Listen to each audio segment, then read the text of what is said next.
Hey everyone, Mike Reinold from MikeReinold.com and Champion PT and Performance up in Boston.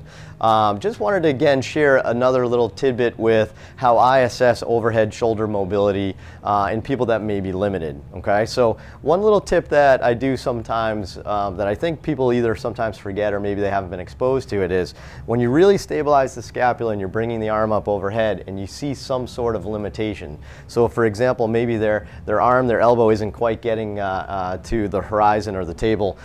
You can see it's kind of elevated up above their head a little bit. One thing you can actually do to try to differentiate between, well, where his lack of mobility is you can actually internally rotate the arm and perform it again and see if he gets more elevation.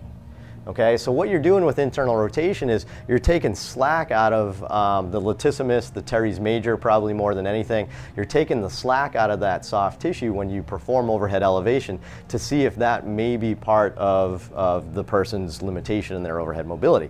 So again, I would perform it just overhead as I normally would, and if he looks a little limited, let's say that's what he looks like right here, I may just internally rotate and then come up again and do the same type of maneuver and see if his range of motion improves.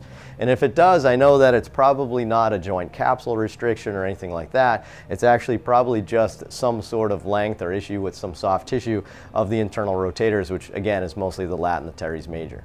Okay, so for me, again, quick little simple thing, just add some internal rotation to your overhead elevation assessment, and I think you might be able to find maybe some different areas you can focus your manual therapy on, or even your self-myofascial release in some of these areas if you see that.